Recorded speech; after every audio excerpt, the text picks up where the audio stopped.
Et le Saint-Esprit me dit de te dire, à l'instant même que je parle, que si ce CD, tu l'écoutes, c'est parce que le cri des décibels de ta voix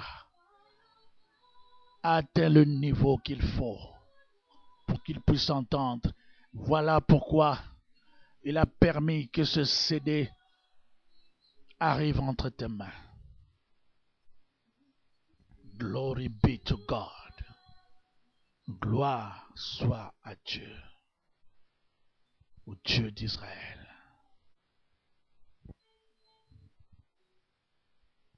Sois humble. Crie à Dieu.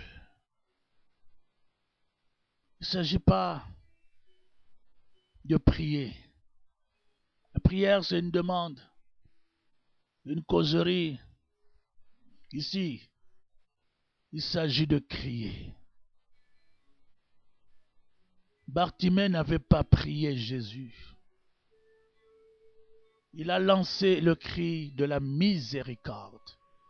Il a dit, Jésus, fils de David, aie pitié de moi. Il n'a même pas dit, Jésus, viens me guérir de ma cécité, viens. Non. Il a dit, aie pitié. Parce que je te dis, Bartimée a compris que ce dont il avait besoin, c'est la pitié de Dieu. Parce que dans la pitié de Dieu, il savait qu'il allait recevoir tout ce dont il a besoin. Bartimée savait qu'à travers la pitié de Dieu, derrière la pitié de Dieu, il allait obtenir tout ce dont il avait besoin. Glory. Lorsque des fois, Dieu a permis que je sois au courant de certaines choses concernant ma propre vie, je me suis dit, qu'est-ce que j'ai fait pour que Dieu me révèle tout ça? Jusqu'à ce que le Saint-Esprit m'a fait comprendre. Et c'est ce que je suis en train de te dire. Que c'était mes cris qui, étant montés vers Dieu, a atteint un certain niveau de décibels, à tel point que ce cri commençait à remplir les oreilles de l'Éternel, commençait à lui faire mal aux oreilles. Alors Dieu a manifesté sa miséricorde, sa compassion à mon égard.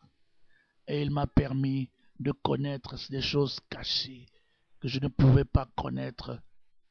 N'eût été lui, les choses qui concernent ma propre vie. Des choses qui sont remontées jusqu'à avant ma naissance. Et des choses qui ont eu lieu à ma naissance. Oui. Est-ce que je me souviens de quoi que ce soit à ma naissance? Mais Dieu a révélé. La miséricorde répond au cri de la miséricorde.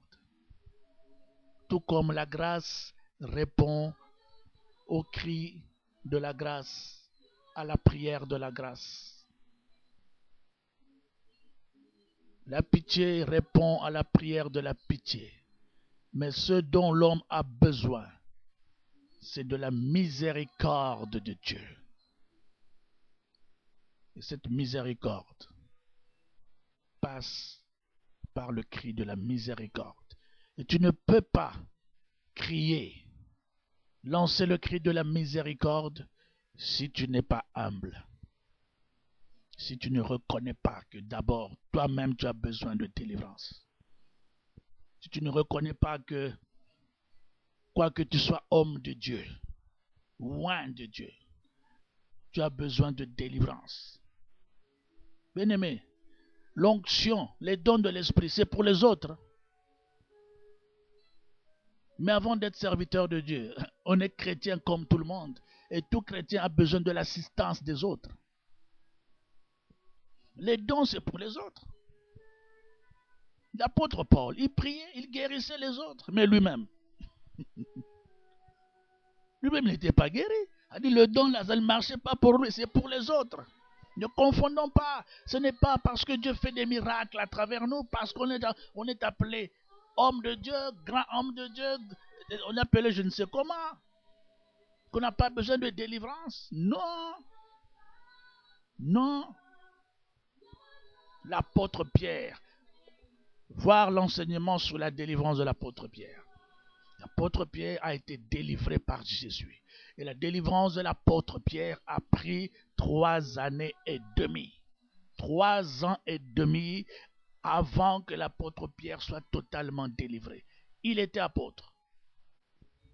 Et il était croyant. Il avait cru en Jésus. Il était disciple et apôtre. Il faut s'humilier, reconnaître qu'on a besoin de délivrance. Reconnaître qu'on a besoin d'être libéré. Gloire à Dieu. 4e chose. N'oubliez pas, nous sommes tous dans le thème. Que faire pour être délivré? 4e chose. Il faut confesser ses péchés à Dieu et lui demander de nous pardonner. Il faut confesser ses péchés à Dieu et lui demander de nous pardonner. 1 Jean chapitre 1 verset 1 Jean chapitre 1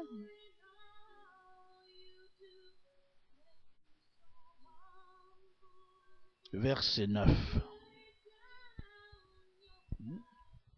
Il s'agit de l'épître de Jean, 1 Jean chapitre 1 verset 9. La Bible dit ceci.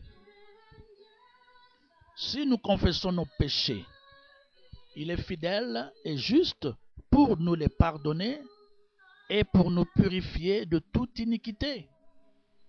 Si nous disons que nous n'avons pas péché, nous le faisons menteur et sa parole n'est point en nous. Vous comprenez? La Bible est claire.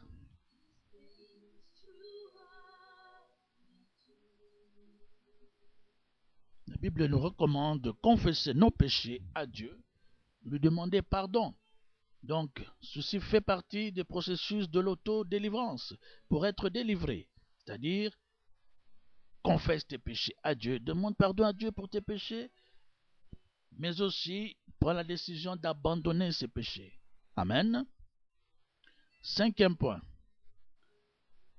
Il s'agit de se repentir, être pris d'un grand dégoût de ce qui rend impur, le tenir en aversion. Donc, après la confession de péché et la demande de pardon, il faut ce qu'on appelle la repentance. La repentance, c'est tout simplement se tourner, faire un tour de 180 degrés, tu tournes dos au mal, tu lui dis adieu. Et tu te prends d'un profond dégoût à l'égard de la chose qui t'a rendu impur. Donc tu tiens ce péché, ce mal-là en aversion. Donc c'est aussi important pour que nous soyons délivrés, pour que la personne soit délivrée, que réellement elle ait en aversion le péché, qu'elle se repente. Amen. Donc, nous allons lire pour cela Ézéchiel 20, verset 43. Ézéchiel 20, verset 43 nous dit: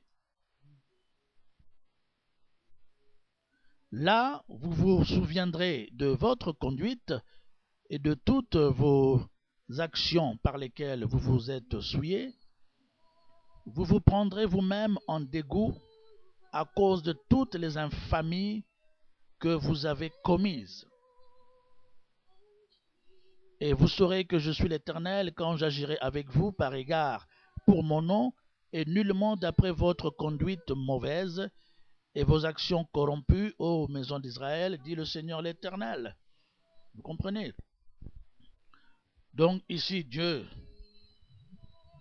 nous demande qu'on ait vraiment un dégoût, à tel point que, concernant le peuple d'Israël ici, que lui-même se prendra en dégoût à cause de ses infamies. Gloire à Dieu.